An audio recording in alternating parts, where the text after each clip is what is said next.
Hello everyone and welcome back to my podcast series, Compounded Interest. So far in this series, I've hosted conversations with founders, investors, and business leaders making an impact in this world. Well, today's guest is no different. In today's episode, we are joined by Reed Switzer.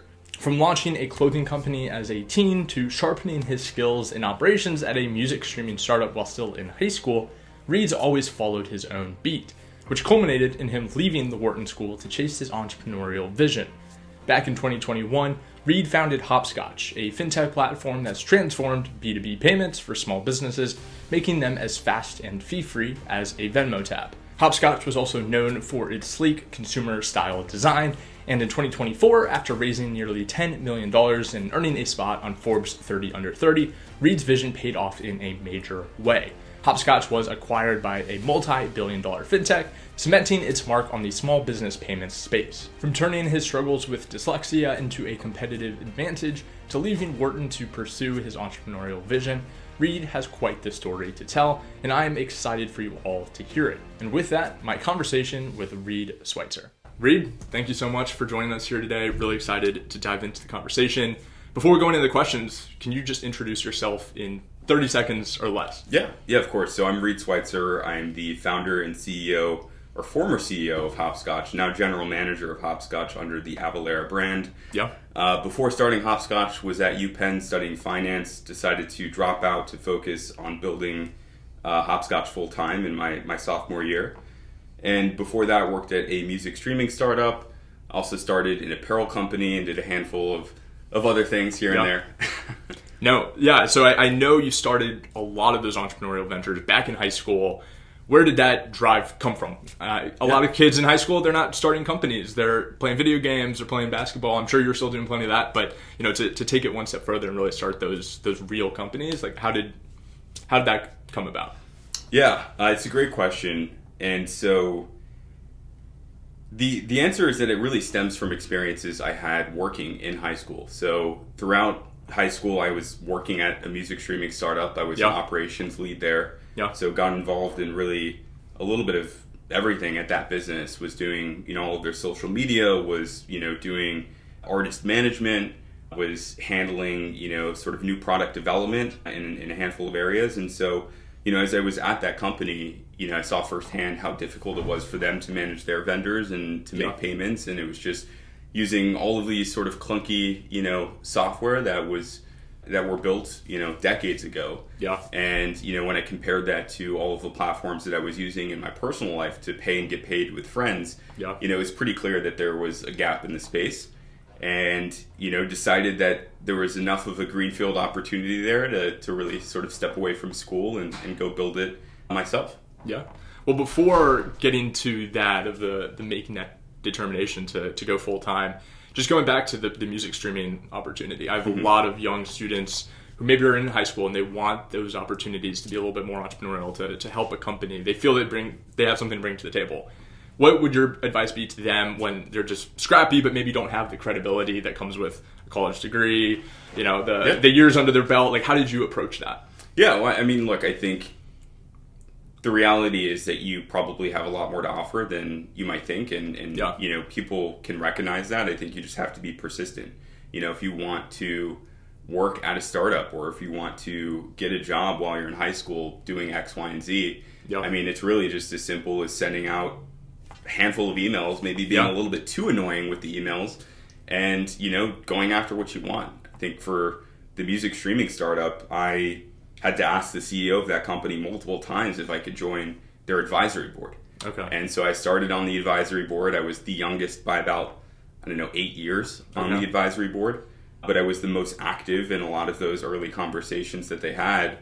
And I used that to sort of level up and ultimately, get a more full-time position at that company. And so, it's baby steps at the end of the day, but I would never have had the opportunity to take those steps if I wasn't sort of hounding that CEO saying, hey, I really like the idea. I think there's a lot that I can contribute. And then I would just say, anecdotally, like I've seen some folks reach out to us around like, hey, we want to work for Hopscotch while they're still in college or in high school. Right. And I think the ones that I've been most impressed with are those who actually go the extra mile and make an introduction to a customer saying, hey, I was just speaking with this company. I think they'd be a good fit for Hopscotch. Would you be down to chat? And like, that's awesome. So if you can set yourself up that way and, set yourself apart that way, then I think you're in a good position to get those opportunities. Yeah, no, I love that. And I think, like you kind of touched on it, there's so many opportunities for you to provide value. And this is something I've seen in a lot of YouTube videos where it's people in similar spaces where, a lot of people are reaching out to them saying, I'd love to work for you. What do you need? Instead of asking that, show what you've already done for them. Like, show the tangible impact that you've already made, because then it'll make the value prop super clear. So I really love that. And myself, I'm a huge fan of the cold email, the cold outreach. Obviously, I got in touch with you through cold outreach. So this is kind of a testament to that and how it works. But no, that's great. And then also talking a little bit more kind of about that high school experience. I know you went to a special high school. You have dyslexia. How did that kind of form the way that you think about the world, the way you think about entrepreneurship? I know, it's a huge thing just about the learning. I was listening to something about with Alex Karp, and he was saying that was a huge challenge for him, but then he realized it was a little bit of a superpower. So we'd love to just kind of hear a little bit more about that high school experience and how it shaped you into the entrepreneur you are today. Yeah, of course. So the experience actually is earlier than high school. So it was 2nd through 5th or 6th grade. Okay. And I was at a school called Windward, which is really the leading school for students with language-based learning disabilities, so dyslexia included. Yeah. And, I think, my time there can be more formational, right? Like, I learned a ton of skills that I really still use in my day-to-day life today. Yeah. And so when you ask, how that has sort of translated to, everything I've done since then, I think, candidly, I only view the world from the way that I know, right? Like, I don't have a different perspective that says, like, if I didn't have dyslexia, would I be doing things differently and so on. Yeah. Now, the way that I sort of frame it as being a superpower is sort of looking through a kaleidoscope, right? Yeah. Where if you have dyslexia or, another language-based learning disability, and you're looking through this kaleidoscope, the world may feel sort of all jumbled up, right? Yeah. You're seeing bits and pieces, but nothing's really coming together in the way that you would expect it to. Yeah. And so what I think Windward does a really great job at is helping students sort of turn the sort of nozzle, if you will, on the kaleidoscope. I don't know, nozzle is not the right word there, but you know what I mean. Right. And see the world through a different lens. And that lens is one that makes a whole lot more sense to students. And so for me, having flipped that switch or that nozzle, right, that's sort of what's unlocked so much, right? Just in school and then, in general life as well. So hopefully that answers the question. No, certainly. And I attest to that too, where it's your perspective, it's your view. You don't know, you can't compare it to anything else. That's your life, the way you've grown up. And I think everyone has advantages and disadvantages there in terms of how they see the world and how they approach problem solving and learning. So it's great that you were in such a supportive environment for that, because I think a lot of students probably don't get that opportunity, and then it can be a self-fulfilling prophecy sometimes. But so talking a little bit more now about education. So you graduate high school, you go to the mecca of the business world, of business education. You go to Penn, you go to Wharton, so congratulations. Thank you. But you didn't stick around very long. But before getting into that, kind of what was that experience like on campus? Obviously, it's a great school. A lot of people want to go there. Did you feel super motivated? Were you just like in awe of being somewhere so historic? Like, tell me a little bit more kind of about that time. Yeah. And so just before we jump into it, I was only there for a semester, and then COVID happened. Everyone was sent home, and then, I was in college during COVID too, so. Okay. Yeah. So it. We're both survivors there. Right? Yeah. And so, Wharton is a place that I had always wanted to go to for school. Yep. Right? I always wanted to be in business. I always wanted to start my own company. Always wanted to go to Wharton. Before actually attending the school for my, undergrad degree, I went to a program called Leadership in the Business World, which is for high school students. Okay. Highly recommend it to anyone out there who is actually looking to attend Wharton. I think it's the acceptance rate of those who attend that program and then apply to Wharton is significantly higher than if you don't. Yeah. But I think Penn and Wharton in particular is just a really special place, right? You enter that building and, everyone is extremely motivated. Yeah. Everyone is coming from schools where they've done extremely well or, they've done something outside of school and are already successful, right? It's not uncommon to run into other folks who are founding companies who have received venture capital. Yeah. There were folks who had left Wharton and then, worked at a startup, and that startup has gone on to do really well, and then, came back. Yeah. And so just being in that environment was everything to me, right? It's everything that I ever wanted. Yeah. And so,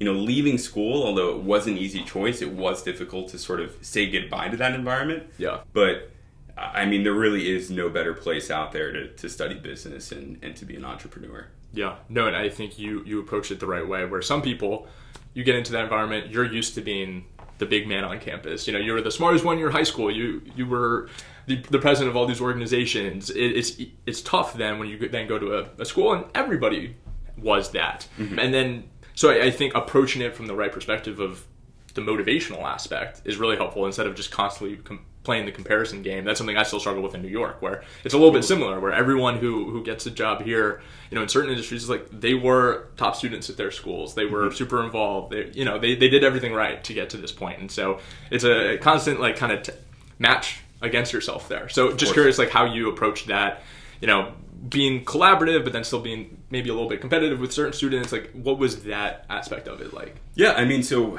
I never really viewed it as being, look, it is a competitive environment, but I think if you approach it from the lens of it's just an opportunity to share ideas and chat with other, really smart people who are really great at their sort of area of focus. Yeah. I think it sort of changes your perspective on the school as a whole, right? I would say that I wasn't taken aback or thrown off by the environment. I guess, how would I answer this? It's a good question. That's what I'm here for, to ask the tough questions. So. Yeah, no, I think it really is just going in and sharing ideas, right? I was excited about that. That's really what it was to me. It's just an opportunity to chat with really cool people who are really smart and know what they want to do. And so, I think if everyone just goes into it with that lens, it's just overall a great opportunity. Yeah, and I think especially for you, obviously, growing up knowing that Wharton is, the Mecca, it has that reputation. You want to be a part of that. You don't go there expecting to be, the smartest person in the room. And so you probably would be way more open to those conversations and relationships. So yeah, and I think going into it with an ego is sort of when you lose the benefits of the school, right? The whole point is to go there and, you've accomplished this great thing, but at the end of the day, you're just starting out. And so, I think that's important to recognize. All right, so walk me through the timeline a little bit more too. I know you mentioned it was really when you were in high school, you were in your operations role. That's when you kind of first got the idea for Hopscotch. Yeah. But then, obviously, you go on to Wharton. You're there. You're probably still toying with the idea. At what point did it become, did it go from an idea to really a reality? Yeah, so one of the first things I did was put together an advisory board. Okay. And so picked a handful of people who I'd met or, knew through, relationships at the school and, had, thought really highly of each and every one that I invited to join the advisory board and, worked with them on the general idea that I had. And when they all sort of came to the consensus that, hey, there's something here, that's what gave me the confidence and the courage to actually really pursue this full time. Okay. And so when I'm not technical, right? So I can't go and build it. That was going to be my next question. Yeah. So I'm not an engineer, but I can design, right? So I can use Figma, I can build mock-ups and stuff like that. And so, I can tell the story of what I'm trying to build through actual visuals, so it feels a little bit more real, a little bit more, tangible for folks.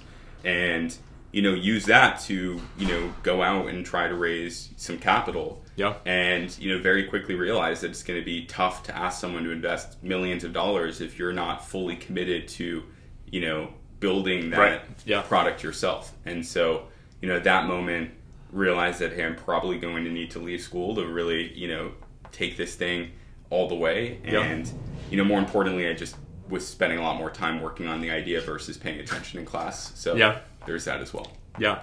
Yeah, so tell me a little bit more just about the experience, of course, finding then that first person to help you with the technical side, because it's one thing to have the idea and to build the mock-ups and Figma and all of that, but to actually execute the idea. What was your thought process in terms of who you bring in from that, where you tap in the advisory board?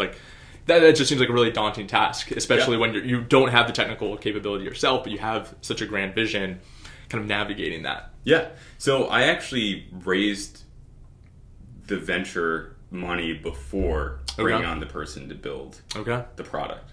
And so good for you. Yeah. So we ended up closing and I always said we. People always ask me like, why do I say it? Because it was just me, and so it sounds much more professional that way. So, yeah, even when it was just the like advisory board, and like I think there was one partner at a firm that said like, you keep saying we, but you're the only one on the deck who you're talking about. I'm like, well, it's just it's me, myself, the advisory board, and yeah. So but no, so after we raised the funds, like we were fortunate enough to have some really great investors on the cap table in that round, and that gave us a bit of momentum. And so when we posted the roles, we were a little bit cryptic with like what the company actually does. Right. We actually had the former chairman and CEO of Merrill Lynch on our advisory board. Okay. And so with him and with a handful of others that we were working with, we were able to recruit our first hire. Again, I was able to recruit the first hire. I'll stop saying we, but it was Tom Rain. And he was a great first hire. He was a pretty senior product leader at Capital One and spent time in startups, in the past. And so brought him on board, and he really helped shape the vision and shape, the product roadmap. And it was through Tom that we actually ended up finding our first head of engineering. Yeah. We then brought on a handful of other engineers through his network, and then from there it just sort of snowballed. So, we got fortunate with that first hire, and actually the first hire was through an advisor.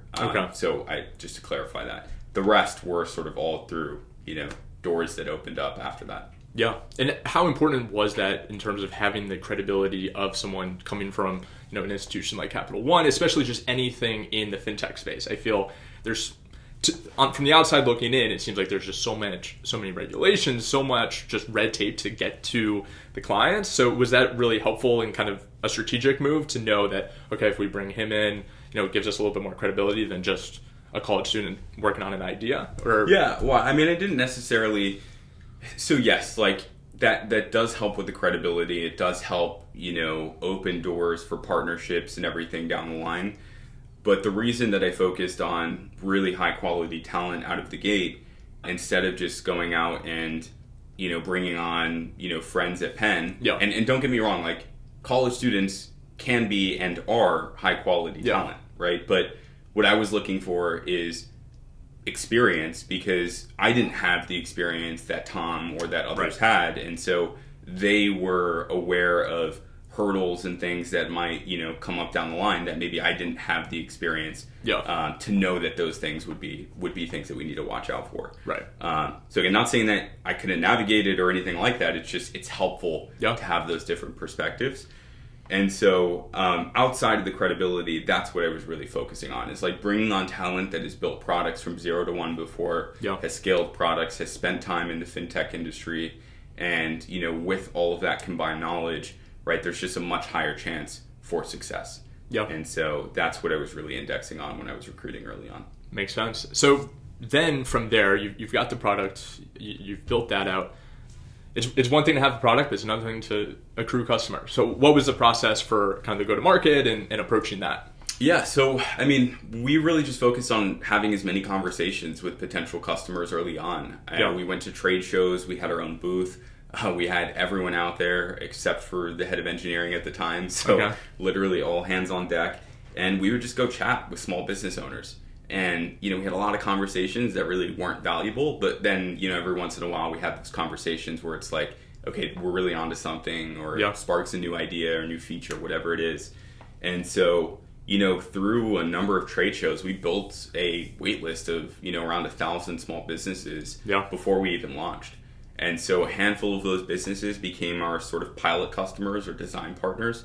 They used the product when, quite frankly, the product wasn't very good at all, but they gave us some really great feedback. And so, from there, we had a base. And I think part of the reason folks got really excited about Hopscotch early on is because we had a really unique approach to virality, right? We know that acquiring small businesses is really, really difficult. Yeah. And so we wanted to be mindful about how we built the product and to build it in a way where it has this inherent virality. Yeah. So what I mean by that is if we acquire one small business, right, we want, them to essentially be a node to then help us acquire their clients and their vendors. Yeah. And so even today, we're converting about 10 to 15% of all businesses that receive an invoice or bill payment from one of our users, wow, they ultimately sign up for the product and begin using it themselves. Yeah. And so this virality has really been key to just growing the platform in a way that, is pretty efficient. Yeah, sounds like it. And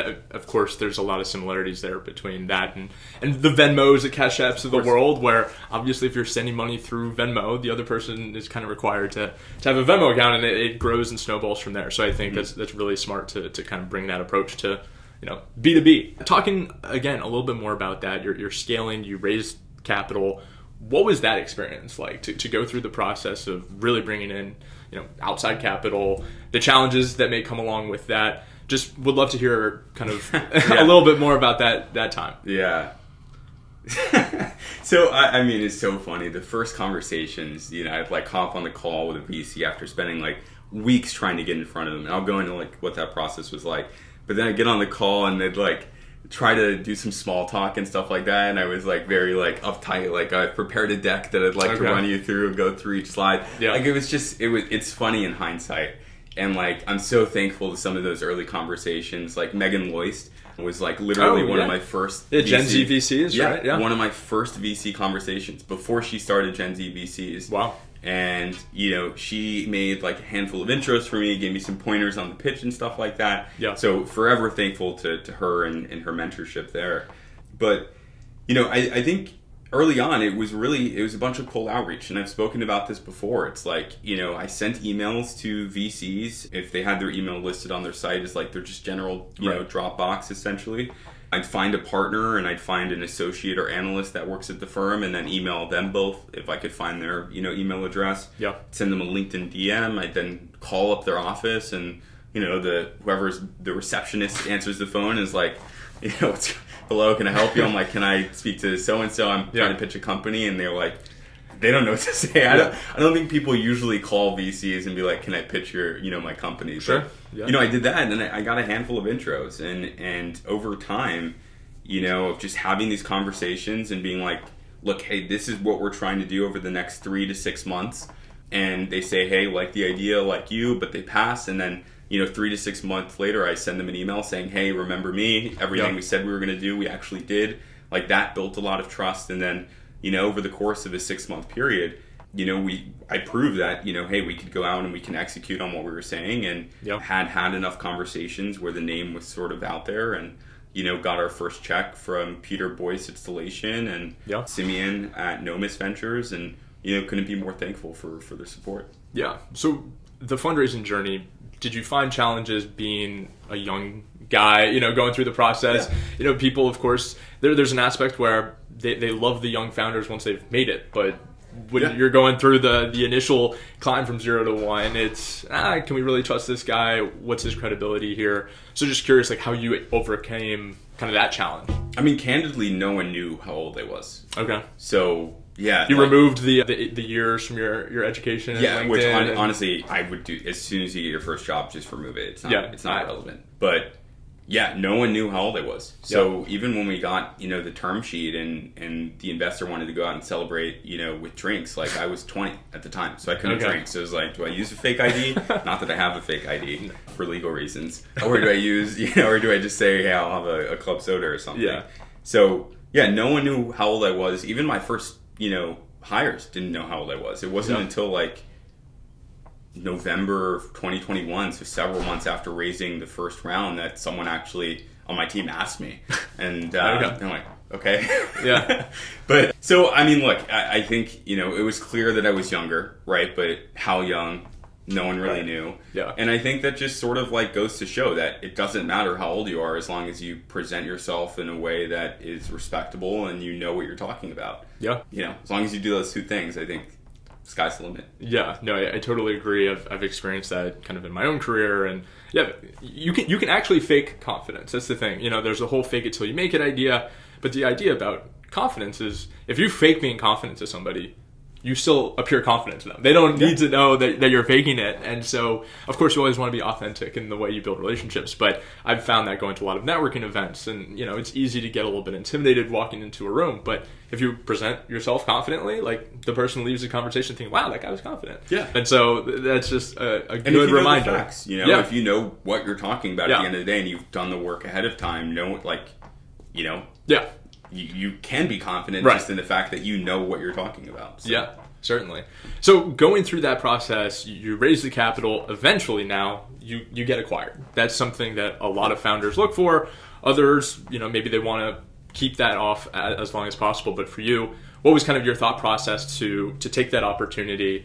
And we'll have a lot of other questions about that. But just kind of, was it right time, right moment, or what was that like? Yeah, I mean, candidly, it's a pretty fast journey. So it's about 3 years from raising the first round to actually getting acquired.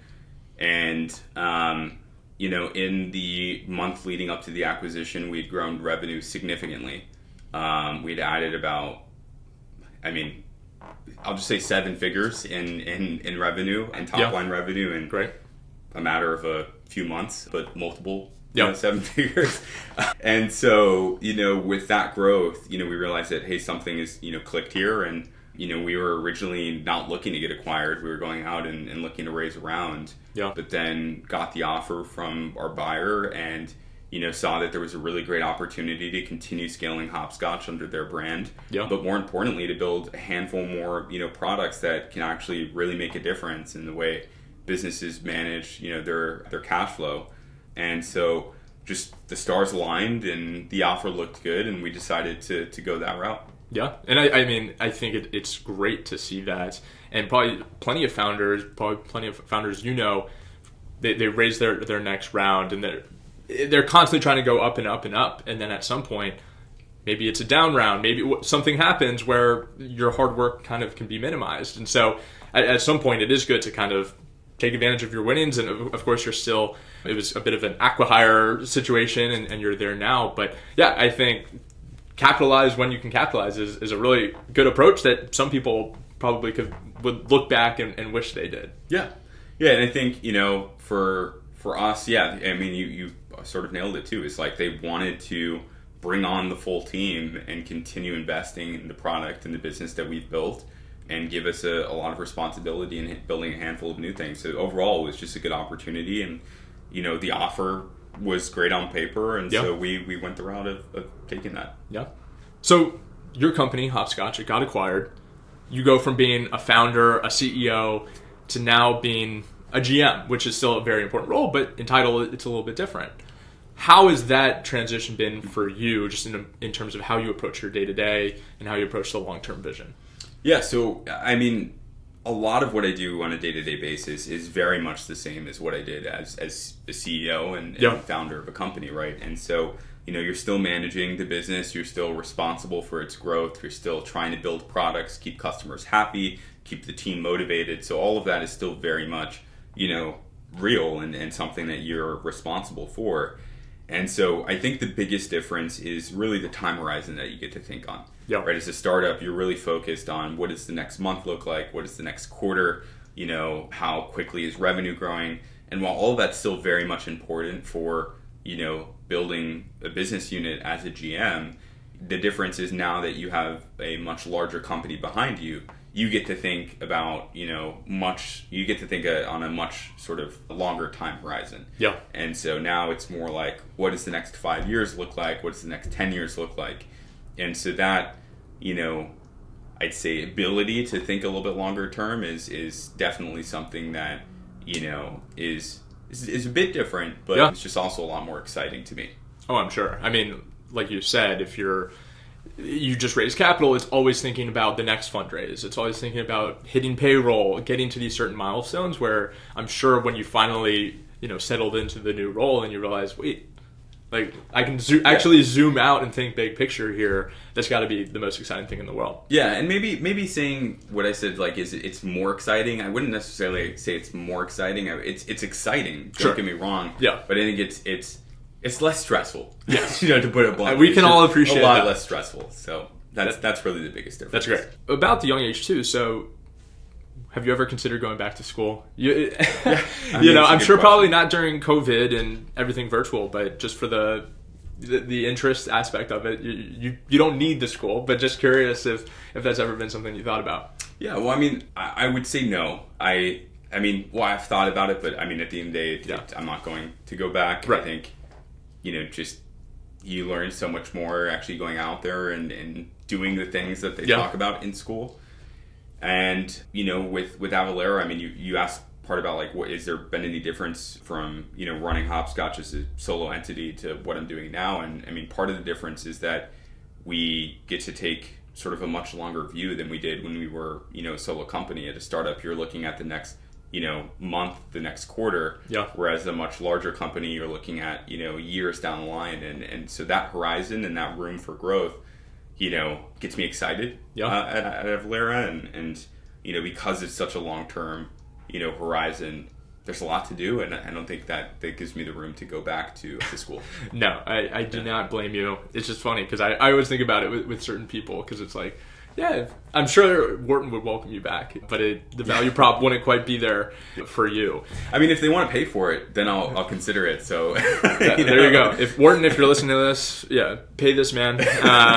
But no, that's awesome, and I think that's the thing too, and it shows like, if you go out, you build something yourself, or even just being an employee at a startup, like what you can learn and gain from being actually in the room where things happen, as opposed to the outside looking in through education, like that's a much better education sometimes, even better than the most preeminent educational institute in the world. And so that's always my advice to people, is like, get that hands-on experience. If you think you want to work in a space, like try to get that before you've kind of had to burn the boats and dedicate your life to it. Like, because a lot of times people think they want something, and then once they're actually there, they realize, actually, this is different than what I saw in a TikTok video. So just curious, like, from that, because that's a huge thing too. Everyone wants to be an entrepreneur. Everybody wants to be a founder. What were some of the biggest challenges from your perspective? And, maybe it's just a little bit of a warning sign to some people who may want to go down that path themselves. Yeah.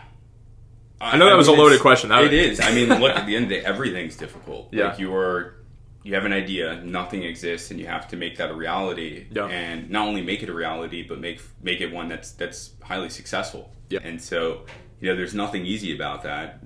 Everyone talks about the ups and downs and, how low the lows are and how high the highs are, but I don't think anyone really sort of recognizes what that means until they're actually in it. Yeah. And there's this saying that, like, I forget who exactly said it, but it's sort of like being an entrepreneur. You just have to be willing to wake up every morning and just eat glass. Yeah. And that's like really what it is. It is extremely hard. Yeah. And so, if you really enjoy building things and taking things from 0 to 1, and you can really sort of, manage your emotions and not take anything too, you shouldn't take anything too seriously, but just understand that there's going to be lots of it's going to ebb and flow. Right. Then I think you have a good shot. But I don't want to sugarcoat it. It's not. Yeah. It's not an easy journey whatsoever. No. Sure. Yeah, and I think that is the good thing about conversations like this and just the internet democratizing a lot of access to that. Is before it was a big thing, that The Social Network, that the movie, that spawned a lot of people wanting to go into entrepreneurship. But mm-hmm. now I feel like through conversations like this, I mean, people are getting a really good view as to what the day-to-day is and the challenges, but also, like you said, the highs. So I just think it's great to have these types of conversations, and so that people can learn. Speaking of that, like, what is your information diet? Like, how do you learn? How do you approach just new ideas? That's my issue now, is like, I listen to a lot of podcasts, I listen to a lot of audiobooks, I read a lot of books. These aren't mine behind us, but just how do you approach that day in, day out to like continue evolving your craft? Yeah, so I mean, I listen to podcasts as well, but I would say that probably what I do the most is just reaching out to people and having conversations. Okay. Right? Like, I just reach out to other founders, ask them, what are the things that they've gone through, what are the landmines to look out for, talk to folks in different spaces to see what they're doing differently than we are, what they might be doing the same, to validate, our own theses and so on. And so I find that just having, natural like conversations with folks is really the best way to, get an idea of where the landscape is going and how you can improve your craft. I think podcasts are great too if you don't always have the opportunity to have those conversations. Sure. But there's really no alternative to just having an authentic conversation with someone off the books. Totally agree. Speaking of that too, we're in Manhattan. Obviously, you went to school in Philadelphia. Yeah. Why New York? Why not Silicon Valley? Why not staying in Philly? Like, I love New York, but would love to hear kind of why you chose to be here. Well, I was born and raised in New York, okay. So this is home for me. It's kind of addicting to be in the city, and just really couldn't imagine living anywhere else. That's. I guess really if you're born, it's different for you because it's like I grew up in Florida, and so for me, being able to look out and see a building that's 30 floors high, like that was not the thing in Florida. You would barely ever see a 2-story house where I'm from, and so it was always such a dream for me. And I totally agree. It's so motivating to be here. Everybody is working on something. Everybody's on their way somewhere and is in a bit of a rush. But no, it's like there's no better environment to build and to wake up and eat that glass, like you said. Yeah, I mean, and the summer in New York is unmatched, right? It's just great. And then, the winters make you appreciate the summers that much more. So part of it, too, is I don't want to go to somewhere that's nice all year round because then I feel like I'm going to get spoiled. And, okay. There you go. And that's part of the reason, too. Yeah. That makes sense. Yeah, you got to stay humble, stay hungry. But speaking now just about a little bit more entrepreneurship as a whole, I'm curious, if you were to talk to younger Reed 5 years ago, what would you have told him? And also, do you think he'd be proud of where you are? I think you'd be very proud. I think all I've ever wanted to do is build a company. Yeah. And to have the opportunity not only to build one, but to actually exit to a company like Avalara has been a dream come through. So I think, what I would have told him is probably, be a little bit more conservative. I think, going into it and having a lot of early success, it sort of, just pushes you to do a whole lot more. And maybe, I don't think there were any wrong decisions ever made along the way. I think that's something I've always been good at is in the moment with the information at hand, is this the right decision? And always making sure that, it is before making that decision. Yeah. So can't fault myself for any decisions that I have made in the past. But I think overall, like recognizing that it's important to, maybe take more time for certain things, right? Like building a company is not something that happens overnight. Yeah. It's something that takes years and years and years. And while our journey has been relatively fast, I think the reality is that it could have very well been a 10-year journey plus. Yeah. And so just knowing that that's okay and that you don't need to be $1 billion company tomorrow is something I wish I really sort of, took in a little bit more than I did. Yeah. Well, I think it certainly still worked out for you. And I think that's just a struggle for everyone in this day and age is we're so used to instant gratification in so many aspects of our lives. It's easy to think, I'm an analyst now, but I'm going to be a CEO in 10 years. And if it's not that pipeline, like that's moving too slowly, or I'm creating content, I don't have 1 million followers, like I'm building a startup and I don't have 1,000 users. Like how, I guess for you as you've just approached it, because yes, it has been, a relatively short journey, but it's only been a couple of years, like in the grand scheme of things. It's still a while, to work on something day in, day out. How do you keep that motivation? How do you keep that discipline? A lot of people, they could get acquired, they have the exit and kind of sail off into the sunset, but you didn't choose to do that. Like, how do you stay working on something every day and stay motivated? Yeah, well, I think the reality is it's tough, It's definitely really hard to stay motivated, and there were times where I wasn't motivated and didn't feel like, keep doing whatever I was doing at the time. And so, I think for me, at the end of the day, it boiled down to the team, right? Everyone that has invested in the company, invested in me, everyone who's joined, the journey, right? Like they believe and they, joined for a reason. And so, for them to have that conviction and my vision and the way that I saw things means the world. And so, for a group of people to do that is insane. Yeah. For a single person to do that is also insane. Yeah. And so, I've always felt like there was this, debt in a way where, it's like this you have to stay motivated. You have to keep doing what you're doing, and you have to, to get that successful outcome because you owe it to them. Right. And I think that's important, like, to recognize, because a lot of times people feel like, it's all them, and you got the money, and it's like, there's a little bit of that ego involved, and like in reality, like you as the CEO, like you have a ton of bosses, and you owe it to them to show up every day and give your best self. And so I think that was really the strongest motivator for me. But then also, I think it was just the reality that, like, I kept telling myself, especially in the early days, that if I didn't build this, someone else was going to build it. Yeah. And then, I'd be sitting, watching the Super Bowl or something, 10, 20 years later, and there's my idea on the screen. I'm like, well, shit, I should have done it. So, that was also a huge motivator in the early days. Yeah. Well, it was a podcast I did a few weeks ago with someone who's a founder, and he said that the best, but also the hardest part of raising capital and just building a team is realizing, like, okay, it's a validation of the idea, but also, like, this is someone else's livelihood. Like, they're choosing to join me on this journey. Like, there's no, and at the end of the day, it doesn't come down to motivation. It comes down to the discipline even when you don't want to do something, to wake up and still do it. And so having that kind of burning under you is definitely helpful. So it's great that you were able to build that, and again, have a successful exit then, where it's a positive outcome for everybody involved. Yeah. I think also too, like, the realization was like, because there were times where everything was great and, everyone was super motivated and excited, and times where that wasn't the case. And, like, I think the reality is that most problems are solvable. You know, if you just go to first principles and really think through it, like, there tends to always be a way out. You just got to take the deep breath and think through it, and, make the right decision for the right reasons, and, keep going down the path. And so, that was a lesson that, I had to learn pretty early on in Hopscotch's, journey, and, one that I'm thankful that I did learn at that time. Yeah.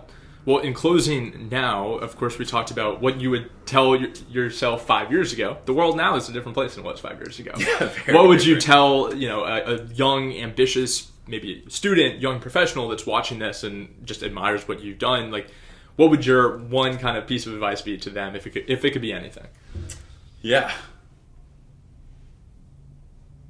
Do I want to be cliche? Do I not want to be cliche? What do we do here? There's nothing wrong with being cliche. There's a reason something's a cliche. Well, I'll say something that's helped me just throughout the whole journey, which is sort of someone told me early on that the reason that you get nervous or anxious about something is because you're thinking about the outcome too much. Like, for example, if you get on a podcast and you're feeling nervous about the podcast, probably because of either what the other person, across from you is thinking, or what the audience might think when they review it. But if you sort of stop thinking about the outcome of whatever it is that you're doing, I think you'll find that you get a lot less nervous.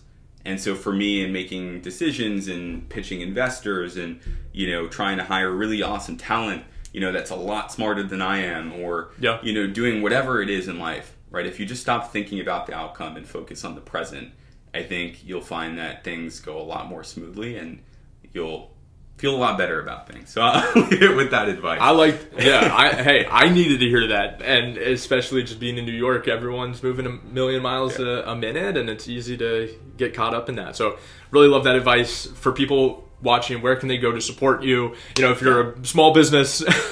But no, just if someone wants to support you on your entrepreneurial journey, where can they find you? Where can they reach out, all that? So I'm probably most active, or try to be most active. I don't know if it's really active, but more active on LinkedIn. So it's just, Reed Switzer, and then I should pop up. And if anyone has any is looking for any guidance, or just wants to chat, or, whatever it is, I'm more than happy to set up time to shoot me a DM, and we can get on the calendar. So that's probably where I'd send folks. Perfect. Well, Reed, this was a pleasure. I'm sure everyone learned a ton. I appreciate you coming out here, especially in person. It's always better to do it in person. So love it. Well, thanks for having me. Appreciate it.